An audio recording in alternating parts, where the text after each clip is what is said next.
Hai, Assalamualaikum warahmatullahi wabarakatuh kepada semua fanpage saya. Okay. Dan hari ini kita akan teruskan untuk sesi pembelajaran kita untuk part ketiga. Okay. Iaitu saya akan masuk bab pengiraan inverter. Alright. Okay. Untuk part ni mungkin hari ni saya takkan ajar tentang calculation dulu. Sebab ada satu benda yang saya nak kena tuan-tuan faham sebelum tuan-tuan masuk ke pengiraan inverter. Okey, kalau semalam saya dah masuk ke bahagian load, okey. Saya dah kenalkan tuan-tuan tentang AC dan DC. Okey. Jadi sekarang ni kemungkinan tuan-tuan dah pun ada pilihan, okey. Mungkin dah mana yang belum buat survey, bolehlah buat survey. Produk apa yang sesuai untuk tuan-tuan guna. Okey, AC ke DC. Okey, mana yang belum buat, baru tengah nak cari ke dan sebagainya, boleh cari dulu. Jadi saya dah explain tentang semalam. Jadi saya tak perlu explain lagi tentang load. Dan hari ni saya nak masuk ke bahagian inverter. Dan ini adalah penjelasan saya tentang inverter. Okay, kenapa penting ni untuk tuan-tuan tahu dulu sebelum tuan-tuan masuk ke bahagian pengiraan ataupun cara calculation dan sebagainya. Okay, pertama sekali, siapa yang dah ada plan untuk buat solar system ataupun tuan-tuan dah ada plan nak buat solar system dan kebanyakan produk tu tuan-tuan boleh guna DC, tak perlulah belajar tentang pengiraan inverter. Sebabnya tuan-tuan tak perlu belajar, sebabnya tuan-tuan nak buat projek DC. Okey. Dan siapa yang nak buat projek AC, sangat-sangat penting untuk masuk bahagian inverter lah. Sebabnya untuk projek hanya projek AC sahaja yang perlu belajar tentang pengiraan inverter. Okey. Jadinya dan hari ni tuan-tuan akan kenal banyak benda, okey, banyak benda yang tuan-tuan kena tahu tentang inverter sebelum tuan-tuan masuk lebih dalam tentang inverter. Okey, first kali tentang pembahagian masa untuk inverter. Okey.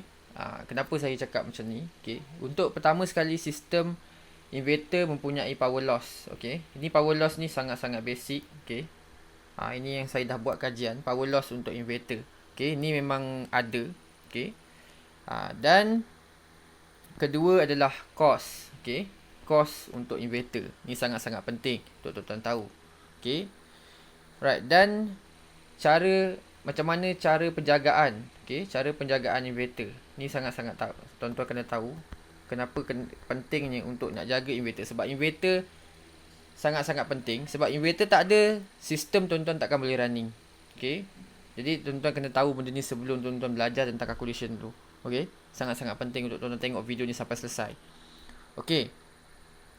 Itu yang ketiga. Alright. Jadi cara yang poin yang keempat saya nak kongsikan adalah macam mana cara untuk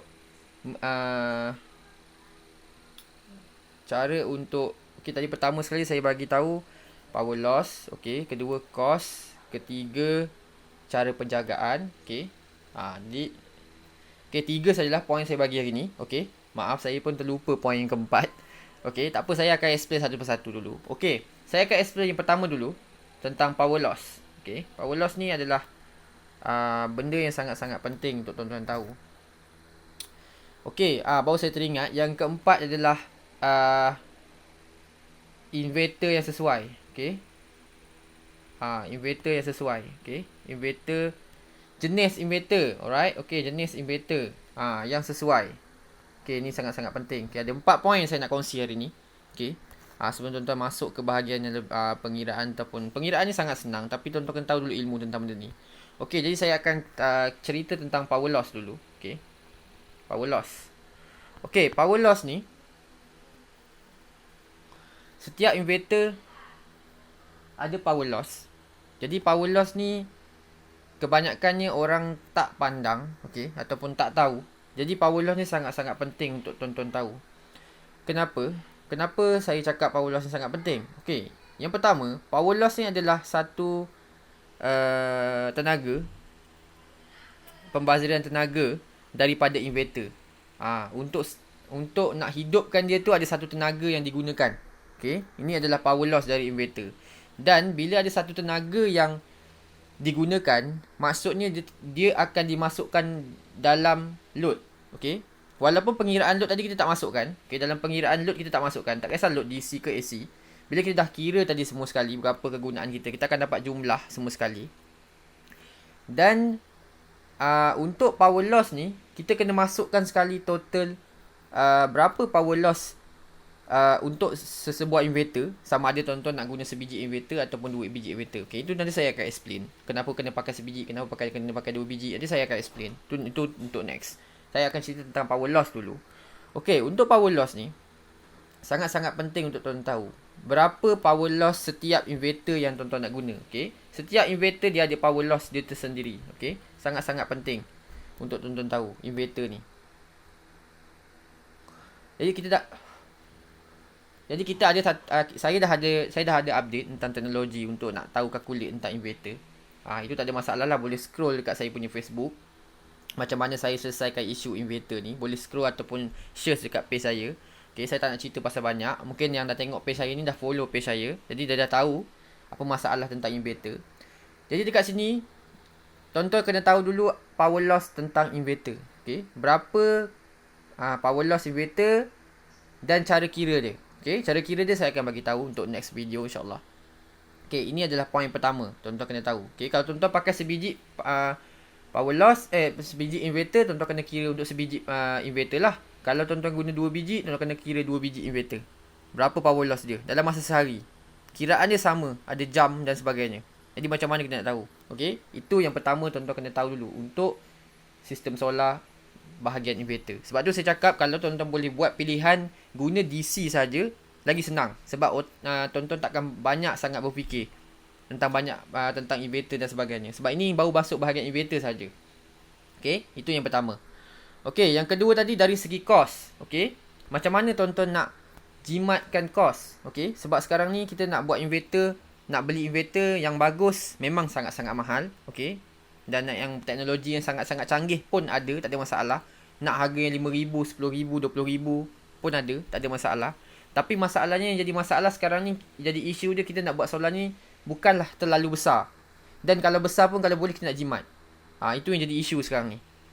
Jadi macam mana kita nak jimatkan kos dia. Okay, untuk konsep inverter, macam saya explain, okay, siapa yang dah tengok video saya tentang inverter pastinya dah tahu macam mana saya nak cut cost sesebuah sistem solar tu. Okay, saya dah buat satu video macam mana nak cut cost. Okay, supaya inverter ni kita, macam mana cara kita nak guna double inverter. Okay, kita kena gunakan 2 inverter dengan cost yang jimat. Okay, ini sangat-sangat penting untuk tuan tahu knowledge dia. Sebabnya sebelum nak mulakan buat sistem solar, pastikan kena ada ilmu ni. Sebabnya bila tuan-tuan beli sebiji inverter, okay, saya explain kat sini. Sebiji inverter, kalau tuan-tuan run dia 24 jam, okay, kebanyakannya sistem kita jalan 24 jam lah. Contohnya, macam tak kisah kalau kita guna peti ais contohnya, peti ais, okay, dah tentu-tentu peti ais yang kita guna tu inverter akan run 24 jam. Okay, 24 jam lah. 24 hour, 24 jam jalan. Jadi inverter ni dia takkan berhenti untuk running. Jadi sekarang ni bila kita run dia 24 jam, kalau kita tak guna inverter yang betul-betul bagus dan betul-betul mahal, dia takkan dapat run sistem ni dalam keadaan 24 jam. Memang dia akan rosak. Okay, kalau lagi kita nak pakai inverter murah lah. Okay, itu jadi masalah. Tapi yang jadi isu sekarang ni, bila kita nak beli inverter yang betul-betul bagus dan harga dia pula betul-betul mahal, itu yang jadikan masalah dekat kita punya kos. Itu yang akan jadi isu dekat solar system yang kita nak buat. Okay, itu penjelasan saya. Alright. Itu berkaitan dengan kos. Okay. Jadi poin saya tadi, yang pertama, yang kedua ni adalah kos. Okay, kos. Dan yang ini adalah tentang kos. Okay, jadi macam mana kita nak jimat kos? Tuan-tuan boleh buat pilihan. Sama ada tuan-tuan nak guna inverter sebiji yang boleh run 24 jam dengan harga yang sekali mahal, terpulang. Kita bagi 2 choice. Okay, 2 pilihan. Sama ada nak guna inverter yang mahal, okay, ataupun tuan-tuan nak guna inverter yang murah. Okay, ni inverter yang mahal ataupun inverter yang murah. Okay, Inverter yang murah tapi kena pakai double inverter. Okey. Jadi sistem ni saya dah perkenalkan pun sebenarnya. Okey. Jadi siapa yang dah tengok video saya pasti dah tahu. Tapi siapa yang tak tahu boleh komen kat bawah. Nanti saya akan share link dia supaya dia bersenang untuk tak payah scroll. Okey, nanti saya akan tag dekat komen. Okey, untuk nak belajar tentang macam mana tengok sistem kita berjalan. Okey. Alright, kalau yang pertama tadi saya cerita tentang power loss. Okey. Macam saya terangkan juga, untuk yang poin pertama tadi, power loss. Okey, power loss ni pun sama, satu masalah juga. Bila kita beli inverter yang besar, okey, inverter yang besar, power loss dia pun akan tinggi. Okey, itu masalah dia. Jadi macam mana kita nak cut cost? Okey, ni semua persoalan ni saya dah jawab dekat video saya. Nanti saya akan share link. Okey. Okey, ini dah dua link ni, dua poin ni saya rasa dah tak ada masalah. Okey, dan ketiga, okey, cara penjagaan. Okey. Cara penjagaan. Okey. Okey, cara penjagaan ni yang ramai orang tak tahu. Okey. Sebab sesebuah inverter, kalau tuan-tuan tekan dia 24 jam tanpa rehat, dia akan lama-lama dia akan sampai satu tahap dia akan terbakar dan dia akan mudah rosak dan jangka hayat dia akan jadi pendek. Itu yang jadi masalah kepada inverter. Okey. Ini saya cerita pasal inverter yang mahal lah. Okey. Saya tahu ramai yang berduit kat sini. Jadi ramai yang nak guna inverter yang mahal. Alright. Jadi ramai yang nak buat yang berjenama. Jadi saya cerita tentang penjagaan inverter yang mahal. Okey. Untuk inverter yang mahal, tuan-tuan tak ada masalah untuk running dia 24 jam. Cuma saya suggest kat tuan-tuan untuk inverter yang mahal. Okey, ini adalah ilmu yang tuan-tuan boleh dapatkan daripada saya. Carilah supplier inverter yang boleh bertanggungjawab semasa waranti. Okey, maksudnya pertama sekali carilah seller yang boleh cover waranti dalam, maksudnya kalau dia bagi waranti setahun, okey, waranti setahun, dia boleh cover. Maksudnya dia bertanggungjawab jika apa-apa berlaku dalam masa 1 tahun tu. Okey, ini yang pertama. Poin pertama. Ni yang tuan-tuan kena survey lah. Tuan-tuan kena cari ataupun macam mana saya tak tahu. Tuan-tuan kena check supplier. Okey. Yang boleh ada jaminan setahun dan dalam masa tempoh setahun ni kita boleh issue apa-apa problem dengan dia. Okey. Ini yang pertama. Okey. Dan yang kedua, carilah supplier yang boleh bertanggungjawab selepas waranti. Okey, selepas waranti. Bukan sekadar waranti masa waranti saja, tapi selepas waranti pun dia boleh bertanggungjawab. Maksud bertanggungjawab dekat sini, inverter tu boleh di-repair ataupun boleh dibuat macam mana cara sekalipun supaya tuan-tuan tak perlu beli baru. Kena cari yang macam ni. Maksudnya ada benda yang tuan-tuan boleh buat. Okey, cari cara macam mana cara untuk tuan-tuan nak bagi benda ni inverter yang tuan-tuan guna tu boleh di-repair. Sebab ini adalah antara masalah-masalah yang saya pernah dapat. Okey. Bukannya saya cerita ni base pada saya cakap, tapi ini adalah pengalaman saya. Okey. Jadi dua poin ni adalah cara penjagaan. Okey. Cara penjagaan ni masuk poin cara penjagaan ni sebab ini adalah untuk tuan-tuan sendiri juga. Okey. Dua poin ni sangat-sangat penting untuk tuan-tuan tahu sebelum tuan-tuan nak buat sistem solar. Okey. Jadi saya tekankan dua poin ni untuk tuan-tuan catat sebelum nak pilih sesebuah inverter. Alright. Okey, dua poin ni dah clear. Okey. Dan poin yang keempat, jenis inverter. Okey, jenis inverter ni bukanlah masalah supplier. Okey, bukanlah jenis size apa ni? Bukanlah jenis inverter ni, maksudnya jenis inverter ni bukanlah maksudnya brand inverter dan sebagainya. Okey, brand inverter tu tuan-tuan masuk dekat bahagian poin ketiga tadi. Tuan-tuan boleh pilih jenis inverter, brand inverter yang bagus, okey, harga yang mahal dan ada support warranty dan sebagainya. Itu adalah masuk poin ketiga. Tuan-tuan boleh pilih sendiri. Okey. Untuk poin keempat ni, kenal pasti jenis inverter. Okey. Okey, jenis inverter ni maksud saya jenis inverter yang boleh support macam mana? Maksudnya dekat sini, kita punya sistem solar banyak jenis. Okey, ada yang support 12 volt, ada yang support 24 volt, ada yang support 48 volt. Okey, ini sangat penting untuk tuan-tuan kenal. Sebab bila saya mengajar, saya akan cerita tentang inverter dulu.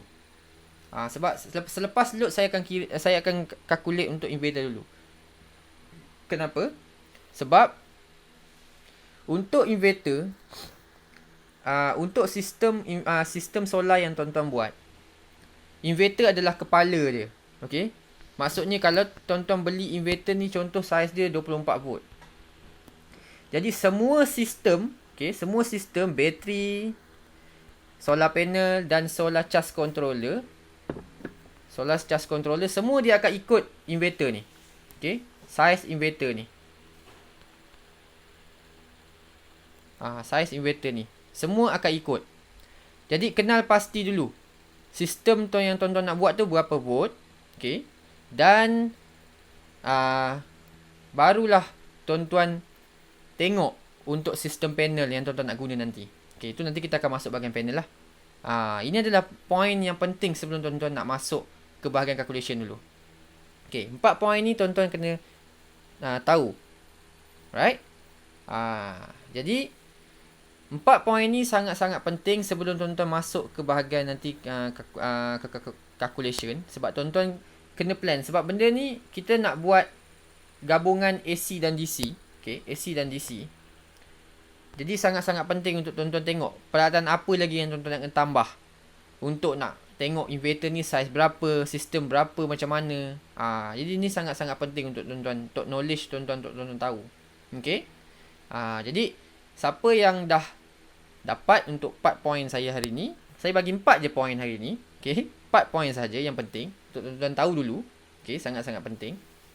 Okay, jadi insyaAllah saya akan sambung lagi untuk pengiraan inverter. Okay, sebab saya nak explain dulu sebelum saya masuk betul-betul pengiraan. Okay, alright, jadi ini adalah 4 poin saya untuk hari ni dan video part ketiga mengenai inverter. Dan jangan lupa, macam biasa, siapa yang tengok video saya ni, tolong like, follow dan setting notification follow tuan-tuan tu untuk see first, lihat dulu. Okay, dan jangan lupa share video ni dan tag nama kawan-kawan yang minat tentang sistem solar.